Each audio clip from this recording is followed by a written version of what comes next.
Good morning. So we are on the fifth week ng ating organization and management. So last 4 weeks ng ating pong klase. So let me share first my screen. Okay. So in an organization, it is very important na magkaroon tayo ng leader. And also sa isang organization, in order to achieve our goals, merong mga bagay na kailangan nating ibigay sa ating pong mga members or employee in order to attain our goals. So unang-una kasama na doon ang kailangan ang merong motivation ang ating pong mga members at saka employee in order to achieve our goals, and also this will happen if magiging open ang communication sa ating leader at member. So isa-isahin natin muna yon. Let's start first with our leadership. Ano ba yung leadership? Leadership is the art or process of influencing people so that they will strive willingly and enthusiastically towards the achievement of group goals. So ibig sabihin nun, napakalaking idea po dito yung word na willingly and enthusiastically. Kasi pag hindi maaari kang mag-push sa iyong mga employee na gumawa, pero maaring hindi sila masaya sa ginagawa nila at napipilitan lang silang gumawa. Pero if you are a leader, malaking bagay yung sarili mo na maging halimbawa at maka-impluwensya sa kanila na ma-achieve ang goals natin. So if ma-change mo ang mindset ng iyo po mga members o kaya po employees to work on the same goal at masaya sila sa ginagawa nila, definitely you can be tagged as a leader. Okay po? It is the ability of getting people do on a certain activities directed towards the achievement of organizational goals. So ibig sabihin nga noon, so minsan ang isang manager natin ay hindi leader. Okay po, minsan masyado silang focus sa kung anong dapat gawin, pero hindi nila natutulungan ang mga members nila to achieve the goals. Okay. At mangyayari lang yon na maging focus ang mga members natin or employee natin sa certain goal if mamomotivate sila na gawin yon. So napakalaking bagay ang salitang motivation.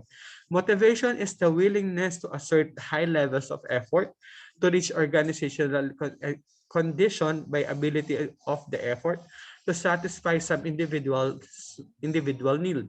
There are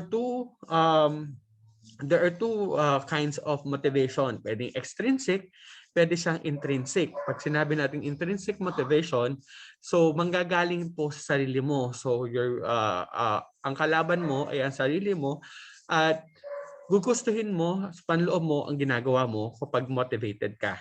Pero extrinsic motivation naman ay manggagaling sa mga taong nasa paligid mo. Okay po? So sila ang nagbibigay sa iyo ng force na ituloy kung ano man ang dapat mong gawin. A motivated person in a state of tension, and to relieve tension, he is exert effort.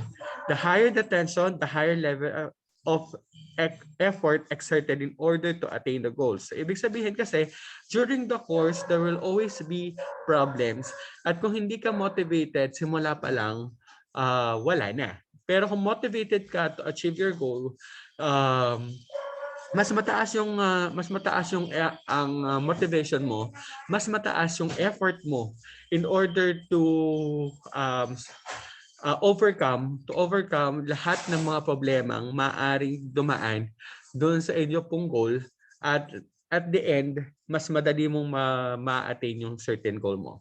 Then also, it is very important na magkaroon ng open communication with the leader and its member. Communication is the essence of leadership.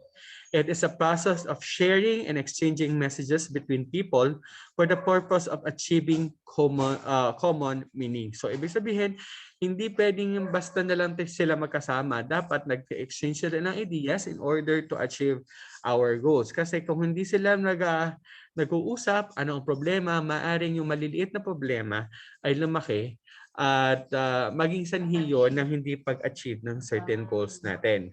Okay po. So let's go or let's differentiate. Okay po. Leadership or directing when we say leading, sabi nga natin, when leaders you should have the lead you should know how to lead. Eh, ano ba yung sinasabi nating leading? Leading or directing is a management function that involves influencing, supervising, training, guiding, and motivating subordinates to do their best so that they will be able to help the organization endeavor to attain certain goals. So, ibig sabihin, hindi, kung mapapansin nyo, isa siya sa mga function ng isang manager, ang mag-lead. Kasi pag mag-lead ka, maraming, hindi lang basta tinuturuan mo ang mga kasama mo kung anong gagawin, pero minomotivate mo sila at kasama kang gumagawa.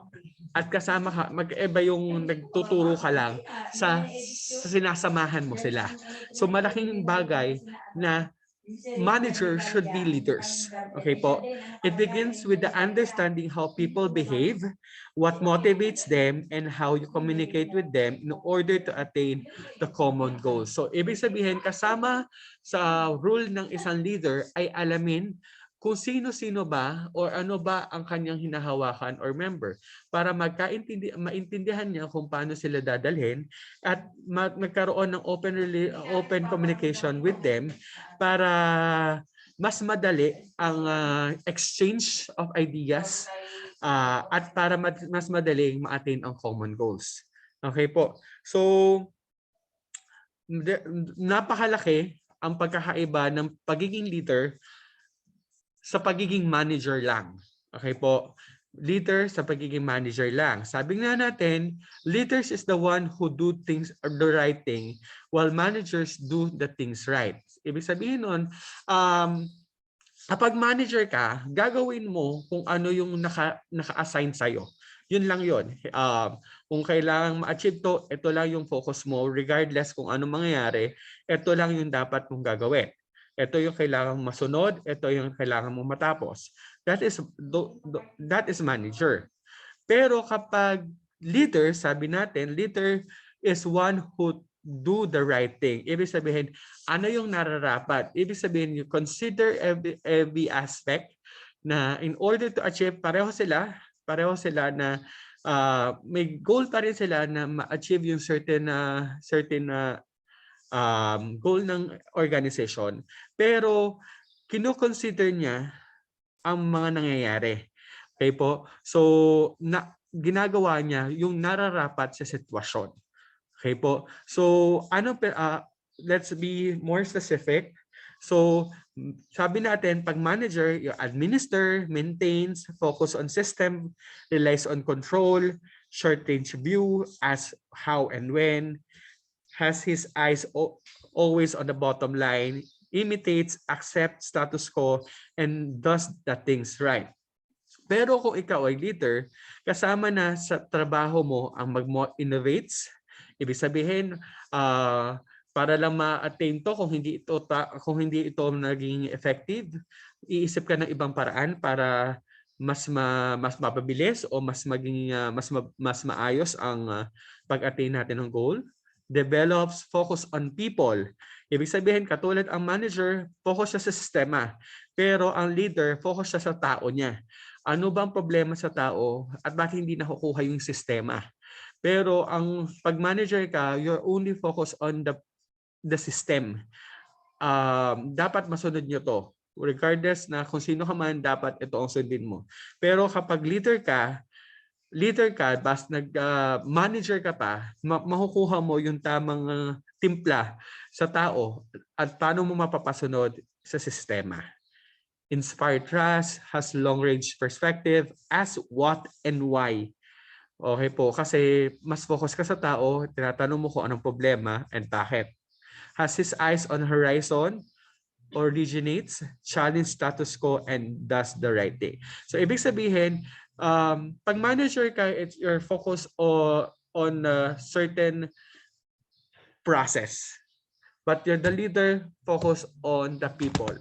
Pero kung nagsama ang manager at leader sa isang tao, that will be better. Kasi masusunod niya yung sistema, also mapapasunod niya ng tama ang mga tao kasi nagagawa niya ng paraan o namomotivate siya ang mga tao niya to do or to follow a certain system in order to achieve certain goals. Okay po? Yan. So, pag sinabi naman nating so let's focus now on, tapos na tayo sa leader, punta naman tayo sa ating pong mga tao. At sabi nga natin, in order for the people or yung ating pong members to do the or to achieve certain goals at magtuloy-tuloy sa pag-achieve ng ating certain goals, it is very important na ang tao ay motivated. Ibig sabihin may fire siyang ituloy ang mga certain na ginagawa niya at maaraw siya para gawin ang mga dapat gawin. Sabi natin, motivation refers to psychological process that arouse and direct behavior. So ibig sabihin psychological ito pag nasa pag-iisip at sa pagkatao ng tao. So may mga bagay na nakakapagpatigil sa atin, pero kapag nakakuha ka ng motivation, nagkakaroon ka ng idea kung paano ito itutuloy whatever happens. As mentioned earlier, it is the willingness of an individual to assert high level of effort to reach certain organizational goals. Thus, a motivated person tries hard. Okay, there are different theories na binuo na may kinalaman sa ating pong sa pagbuo ng motivation ng isang tao. Okay po. So let's discuss some of those theories na nakakaapekto sa isang tao o na nagbibigay sa kanya ng motivation. First is the Maslow's hierarchy of needs theory. So ito yung pinaka-basic na at pinakakilalang theory in terms of needs, kung saan pinakikita dito ni Abraham Maslow yung triangle ng kailangan nating ma-achieve ng isang ng tao in order to satisfy himself. Okay po. And kung mapapansin natin doon, this is ladderized. Ibig sabihin, hindi mo basta-basta mararating yung nasa tuktok kung hindi mo masasatisfy yung nasa baba. Okay po. Ibig sabihin, yung nasa baba ay ang ating basic needs. At yung kapag na-complete mo na, unti-unti, tumataas tayo hanggang marating tayo ng self-actualization. There are times na kahit mamamatay na yung tao, hindi pa niya nararating yung self-actualization niya. Okay? There are moments naman na bata pa lang siya, nararating na yung self-actualization level. So, kung mapapansin natin dito, the first step is the physiological needs. Ano yung physiological needs? Definitely, hindi mabubuhay ang tao kung walang health, food, sleep. Okay po. So yung mga basic needs natin para mabuhay, yung pagkain, kalusugan, yan. So yan ang una nating kailangan para mabuhay. Then next is the safety. The safety, ibig sabihin, lugar na matutulugan. Definitely naman, mabubuhay ka naman. Kung hindi, diba, physiological load, hindi ka mabubuhay kung hindi ka kumain. Hindi ka mabubuhay kung hindi ka malusog. Pero mabubuhay ka naman kahit wala ka pang bahay. Pero it will be better na after you ma-receive mo yung food at saka po yung health, ang susunod mong hahanapin ay saan ka titira. Okay po? At hindi malayo sa gulo.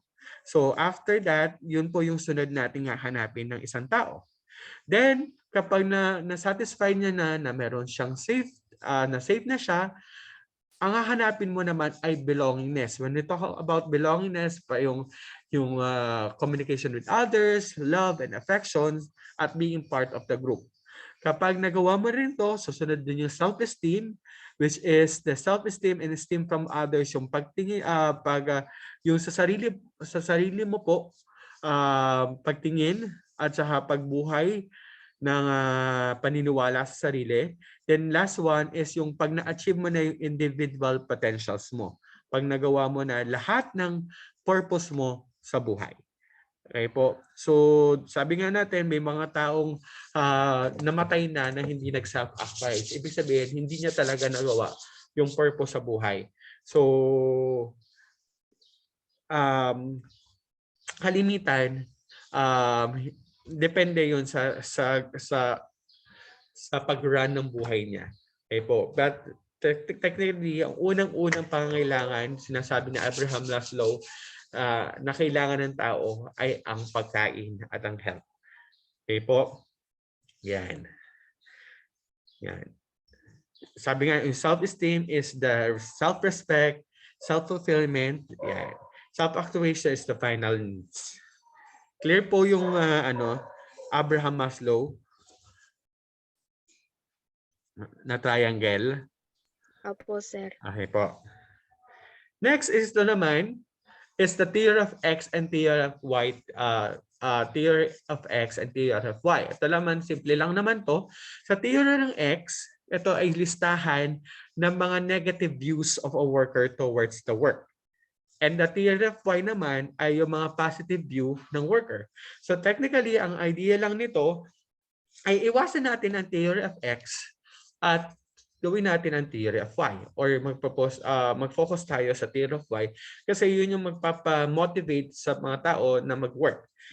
Let's have an example. Theory of X.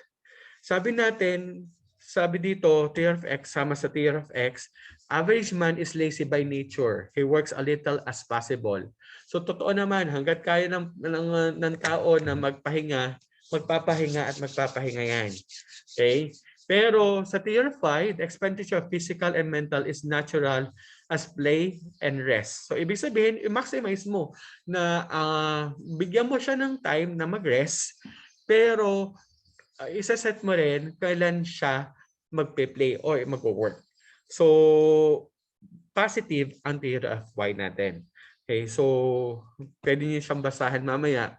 Basta yun lang yung idea nun. The theory of X is the negative views, while the theory of Y ay mga positive views ng mga workers sa ating pong work.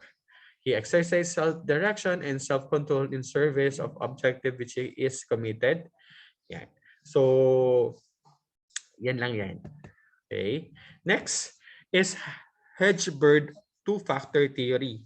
So, ano naman yung two-factor theory? Ito naman po ay ang pinagkaiba ng motivators at hygiene factors. The motivators, inilista lang niya, yung motivators natin ay yung factors na intrinsically motivating people to endure their work and become productive. So ito yung mga bagay na magbibigay sa isang employee na magtrabaho ng maayos, while yung hygiene naman ay yung nagre-restrict sa mga tao or employee para magkaroon ng problema sa trabaho. So, silipin natin, when we talk about motivators, achievement, recognition, advancement, work challenge, possibility of growth, and responsibility. While ito namang hygiene factors, ito naman yung mga points na nagkakaroon tayo ng arguments and complaints na nasa loob tayo ng trabaho. Ito ang kalimitan nagiging problema at nagkakaroon tayo ng away o gulo. Ano yon? Company policies and administration, quality of supervision, relation to supervision, compensation, yan, napakalaking factor niyan. Yung kapag hindi maganda ang pasahudan, yung pag hindi peer relation, kapag hindi maganda ang ang samahan, job security, kung anytime ba pwede mong maisip na matatanggal ka, at syempre ang working condition. Yan. So motivators are the things na nagbe-burn ng fire sa mga employee para magtrabaho, at ang hygiene factors naman ay mga bagay na nagsasanhi ng problema at discussion or arguments with regards to management and its people. Okay? Next. Mixed Sealand three need theory. So ano po yung need theory? The theory states that there are needs that serves motivation in the workplace. So ito naman, ano yung tatlong needs na kailangan ma-satisfy in order to have that motivation. The first one is the need for achievement. Definitely, magkakaroon tayo ng motivation kung na-feel ng tao na may nararating siya, may nagagawa siya, at may napapagtagumpayan siya. So it is a drive to excel and succeed. People with this kind of need seek situations where they can take responsibility in finding solution to the problem and receive positive feedbacks from the management. So kailangan daw isa sa pangangailangan ng mga worker ay yung mapuri natin, mapuri sila, ma-validate ang kanilang ginagawa. Ma-feel nila na nagtatagumpay o maganda ang ginawa nila. Okay? Next, need for power. Ano naman? Another naman po ay it is desire to become influential and have an impact. People in end post enjoy charge tasks and prepare to work in competitive environment. Ito naman, there are people naman na mas nararamdaman nila at naburburn nila na nafe-feel nila na mas magaling sila sa iba. Ibig sabihin, mas nahihigitan nila ang nagagawa ng iba. Itong mga taong ito, itong competitive. Okay po, mas nabubuhay sila kapag meron silang kakompetition. Nararamdaman nila na hindi lang sila ang magaling at kailangan nilang higitan yung iba na nakikita nilang magaling din. Kailangan nilang sila lagi ang mauuna. Okay po. So yun nagbe-burn ng kanyang drive para mas gumawa pa na mas magaling. And next one is the need for affiliation. Ano naman? Ito naman yung needs ng maramdaman mo na kasama ka, kagrupo ka, accepted ka sa grupo, kaya mo ginagawa ang mga bagay-bagay. Okay po. So the need to feel of belongingness is high, and people with this need to prepare to work in a cooperative environment rather than competitive. Ito naman, kung yung power gusto niya yung may competition, ito naman mong uri ng may needs ng NAFF ay ito naman yung mga people na gusto niya working with groups at alam nila na mas magtatagumpay sila kung may katulong sila. Okay? Clear po itong tatlong needs to. Needs yung ating pong needs. McLean 3 need theory. Clear po yun? Opo. Okay. Next. Number 5. Ito naman, ERG theory. Clayton's Alderfer's ERG theory ay set to core needs to explain behavior. From Maslow 5 hierarchy of needs theory, Alderfer considered it into 3 parts abbreviated as ERG: existence needs, related needs, and growth needs. Okay po, diba kay Maslow, marami yun, di ba yung step niya. Ang kay Alderfer, sinet na lang sa 3, which is the existence, yung para mabuhay. Next ay relatedness, na ma-feel niya na may kasama siya or kabilong siya, and growth, pinang magtagumpay siya or ma-achieve niya yung growth niya. Yun naman yung kay ERG theory. Okay? Which is yung 5, isinet niya na into 3 na lang. Okay? Aside from the known theories about motivation, there are also modern theories that explain motivation in this are goal setting theory. Ito naman, additional theory naman tayo. When we say goal setting theory, this is the theory in preposition that more specific goals. Sabi dito, sa goal setting theory, mas clear kung anong gusto mong ma-achieve, mas maganda ang trabaho. Kapag maaga pa lang, na-set mo na ito ang dapat matapos, alam ng tao at mas motivated ang tao na gawin yon kasi alam niya kung saan siya patungo. Next, reinforcement theory is the counterpart of the goal setting theory. Ang focus naman niya ay hindi yung dulo, kundi ngayon.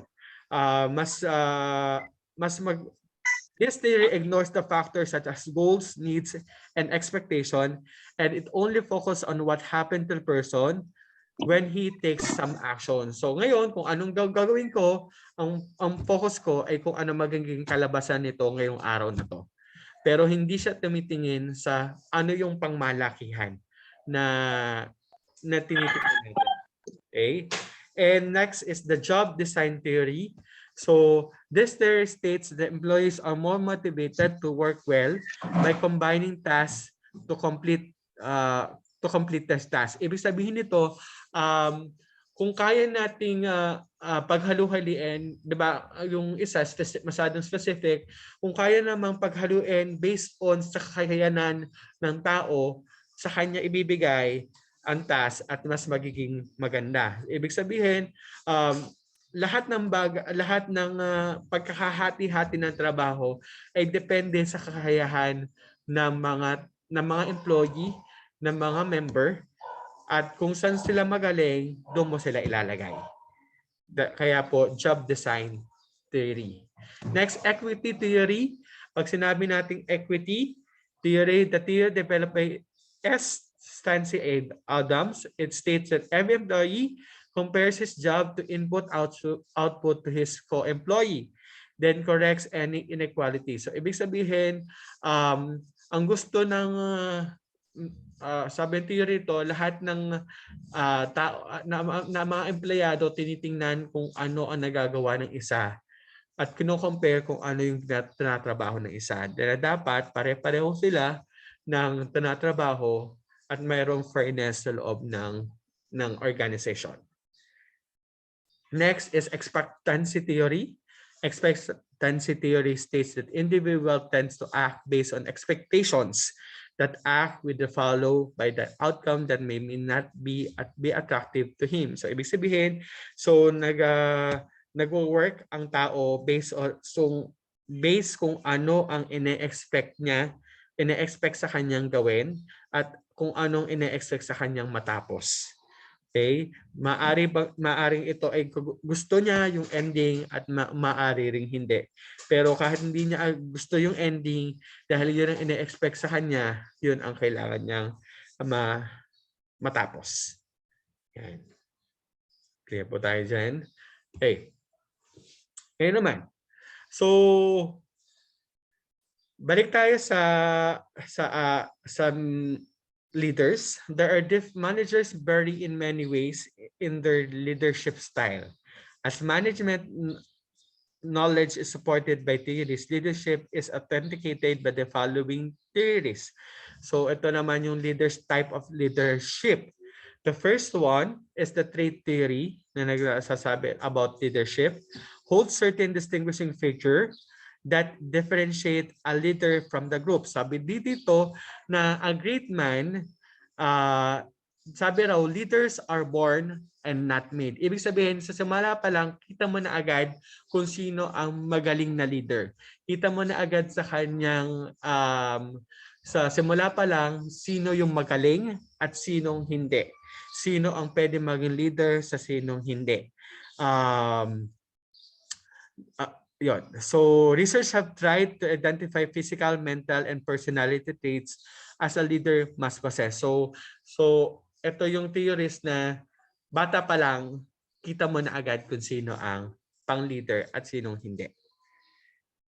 Next, behavioral theories on leadership proposed by Kurt Lewins, Pitt, and White focus on leaders' behavior and assume that their leadership traits can be copied by other leaders. So, ibig sabihin, ito naman ay yung, kumbaga, na-adapt natin, ina-adapt natin ang type of leadership based sa ating nakikita. And technically, there are two types of leadership na umaandar.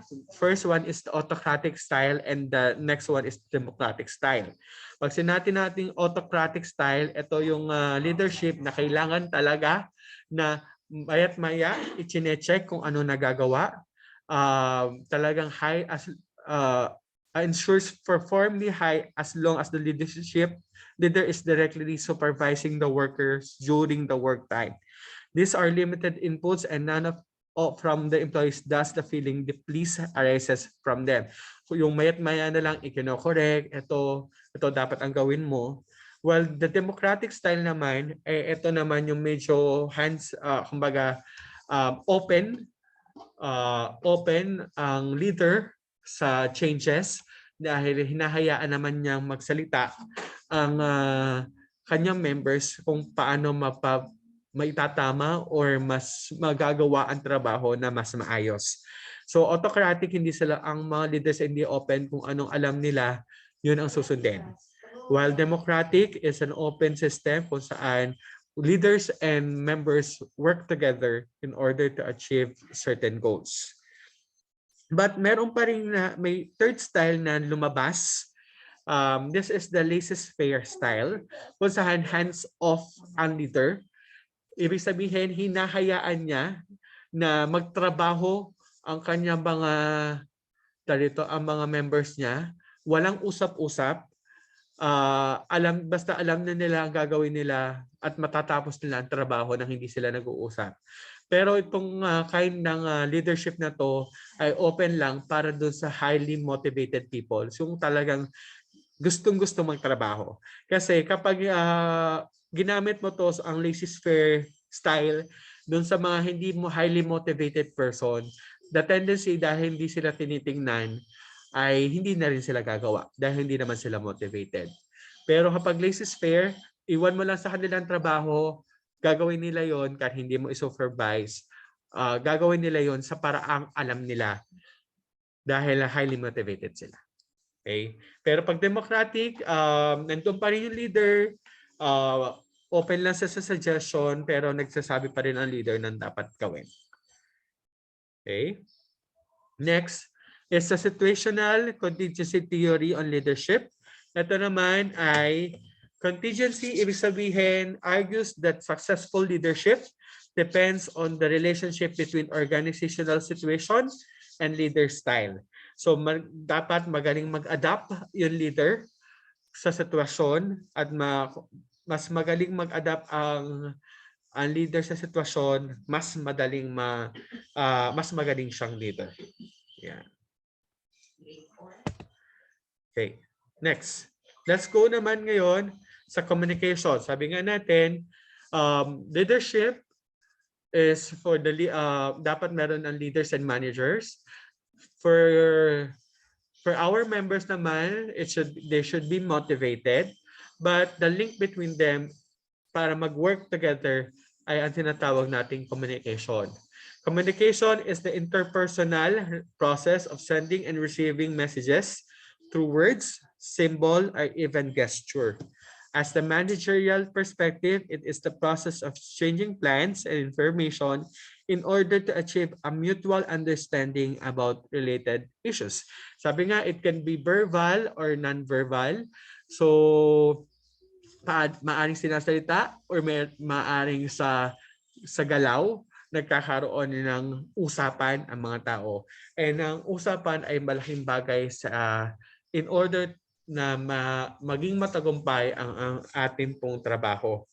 Okay? Elements of communication process. Ito po yung mga mahalagang punto sa communication. First is the sender. Definitely yung gusto magpadala ng message. Encoding ay yung process ng pagpapadala ng message. It can be verbal or non-verbal. It can be in words or in gesture. Message ay yung mismong idea na gusto mong ipadala. Medium ay yung paraan ng pagpapadala ng message. Receiver ay kung kanino mo gustong ipadala ang message. Decoding ay ang process ng receiver kung paano niya i-interpret ang nakarating sa kanyang message. Noise ay ang mga bagay na naghihinder or nag-i-interfere sa process ng communication. Ibig sabihin, maaring hindi siya technically ingay lang talaga kung iyan ay verbal. Maaring sa gesture, yung mga sagabal sa pagkakakita ng ginagawa ng isa. Yan. And last one is the feedback kung ito naman yung response ng receiver doon sa message na nakarating sa kanya. Yan. Management of change and diversity. Managing change and diversity means planning, implementing system, and practice to manage people to maximize advantages and of diversity to minimize its potential disadvantage. Ibig sabihin, sabi nga natin, iba-iba ang tao, iba-iba ang kakayanan, iba-iba ang kahinaan. So, itong management of change and diversity, ang focus niya ay i-change, i-highlight kung ano yung strengths ng tao nila at at pagtrabahuhan kung ano naman yung potential na kahinaan ng kanilang mga tao. Diversity recognizes, respects, and accepts everyone is unique and different from one another in various ways, such as belief, cultural backgrounds, and preferences. Business nowadays adapt over-changing environment and learns doing it is not about members but also the management deals and treat their employees. So ibig sabihin, napaka-importante na malaman natin kung ano ba ang pangangailangan, ano ang kakayahan at ano ang kahinaan, ano ang unique sa bawat tao in order to handle people the best way na kaya natin. Okay? Next, there are different types of change in organization. First one is the change in people. People's attitude, values, wants, and needs, expectation change as time goes by, but changing them for better is not easy. Sabi nga yung mismong tao ang mahirap baguhin. Lalo't-lalo na kung sa simula, ito na yung pinaniniwalaan nila. Pero yung paraan paano natin ma-open ang mga tao sa changes, it can be in three ways. The first step is the unfreezing stage. Ibig sabihin, ito yung ino-open mo yung idea sa kanila, binabasag mo yung paniniwala nila, at hinahayaan mo silang i-absorb ang makita ang pagkakaiba ng binibigay mong idea sa pinaniniwalaan nila. Next is the changing stage. Ito yung panahon na the factor mentioned unfreezing stage is consciously altered into planned direction. Ibig sabihin, unti-unti nang ina-absorb ng tao yung mga ideas na nakita niya na pwede niyang isama sa kanyang pagbabago. And the last one is the refreezing. Ibig sabihin, pananatili nung change na ibinigay mo sa taong yon. So alteration of organizational structure must be done depending on the needs of the organization.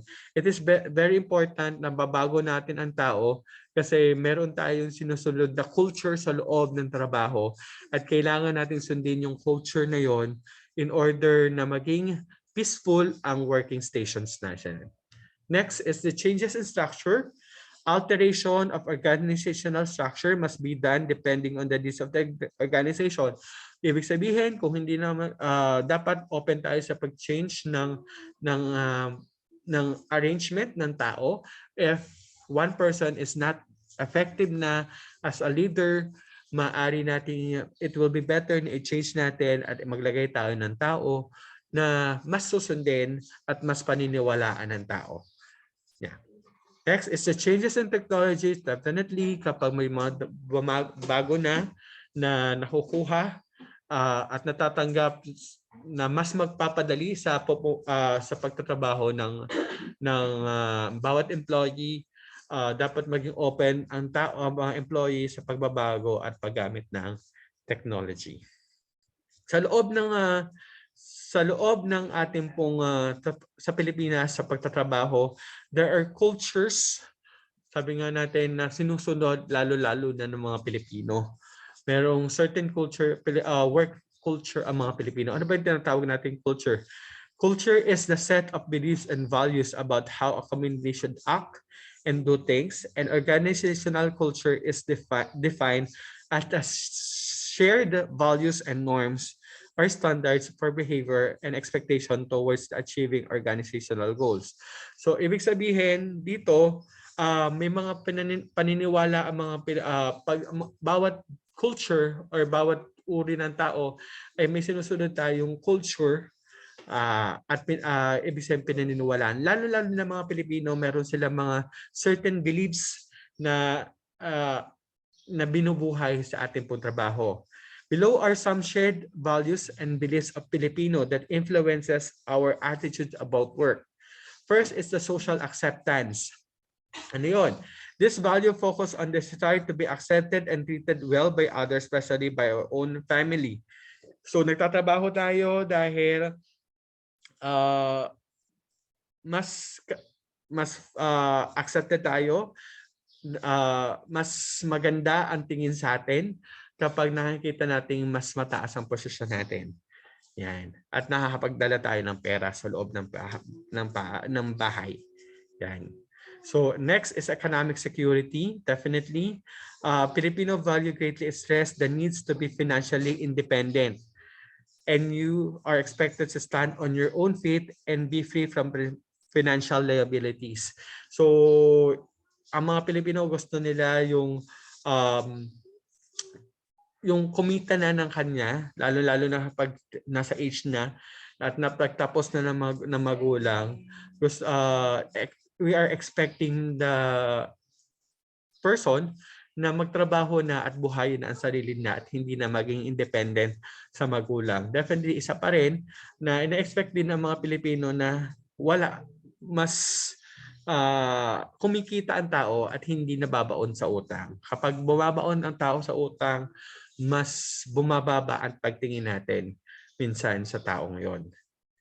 Next is the social mobility. This is value emphasized the desire to move up of the social ladder. So, ang Pilipino gusto niya from kahirapan, mula pa kahirapan, sabi nga natin, okay lang na panganak kang mahirap. Pero kapag namatay kang mahirap, kasalanan mo na yon. Yun yung idea ng Pilipino. So, ang gusto talaga ng Pilipino ay magtagumpay at kumita ng pera at maging financially stable ang kanilang buhay. Pero there are values na nagkakaroon ng problema or values naman na nagiging negative sa mga Pilipino. Ano yung mga values na yon? First is the manana habit, yung mamayana. Mamaya ako nag-agawin yan, they procrastinate o hindi niya agad ginagawa yung mga bagay. Hanggang dumating na tayo sa punto na deadline na, sa palang gagawa. Okay? Ningas gugon, ibig sabihin magaling lang sa simula. Yan, magaling lang sa simula. Pa-impress lagi, pa-impress muna, pero pag na dumating na sa punto, unti-unti nang nawawala yung galing niya dahil nawawala na yung motivation. And definitely the last one is the Filipino time. Ang Filipino time may sariling oras. Pag sinabing alas 6, minsan dumadating alas 7. Yan. At ina-accept natin yon. Minsan magagawa tayo ng set na ito meet up natin ng 7 o'clock. Pero natatanggap ng mga tao na darating siya ng alas 8 at alam ng lahat na may malilate at malilate. We should not dapat hindi na siya tinatanggap sa culture natin. Dapat kapag sinabi nating alas 7, we should respect the time ng tao kasi may mga taong nag-effort para makarating ng oras na yon. Ibig sabihin, may mga bagay silang hindi ginawa para lang makarating ng oras na yon. Pero may mga tao namang walang respeto sa oras na yon. So dapat maging focus na tayo at ituloy natin yung idea ng tamang oras. Okay? So mag-exert tayo ng effort sa time na yon, kung ano ang sinet na time, yon ang susundin natin. Yan. This will impose negative effects on the management. So there are naman na beliefs din ng kahit ng ibang bansa na nakaka-negative sa ating nagkakaroon ng epekto na negative sa ating pong work environment. First is the gender egalitarianism, refers to the amount of effort exerted to minimize gender discrimination. Yan. So at ito yung mga yung sinasabi pala dito, this belief impose negative effect to organization management. And so, Kreitner and Kinitsky noong 2013 cited cultural dimension to help administration to manage his subordinate. So ito yung mga ways para ma-manage natin yung mga differences ng cultures sa isang organization. Yung una nga is the gender egalitarianism, kung saan nagpo-focus tayo na mabago ang pagtingin in terms of gender, na mas taas ang lalaki, mas mababa ang babae, or hindi katanggap-tanggap ang LGBT. So sa Pilipinas, uso na ang GAD, na tinatawag natin Gender and Development, kung saan pinupush natin ang equality sa lahat ng gender. Next is assertiveness, refers to the confrontational and dominant one should be in the social relationship. Next is performance orientation, refers to how much an individual should be rewarded for improvement and excellence. So focus, dapat nire-recognize natin kung ano dapat ang ibinibigay na pagkilala sa kanila. And last one is human orientation, refers to how much society should encourage and reward people from being kind, fair, friendly, and generous. So hindi naman sa trabaho lang, kundi kasama na rin ang pakikipag kapwa-tao o pakikisama sa mga kapwa member ng organization. Okay? So iyan po ang atin pong tungkol sa ating pong leadership, sa communication, at saka po sa motivation. And for this day, all you have to do now is to answer for napakaraming terminology yan. Ibapasa ko po mamaya sa inyo ang inyo po module para para balikan natin yung mga discuss ko na briefly, and try to answer the gauge. This is a multiple choice question about sa lahat na napag-discussan natin ngayong araw na to. Okay po? Any question po? Clear po tayo? Opo. Okay po. So, multiple choice question. So, letters lang. Kung ano lang pagkakaintindi nyo sa akin pong na-discuss. So, thank you for attending. I'll be sending you the module and later the copy of the link ng ating pong recording. So, thank you very much, everyone. Thank you po. Bye-bye. Thank you. Bye.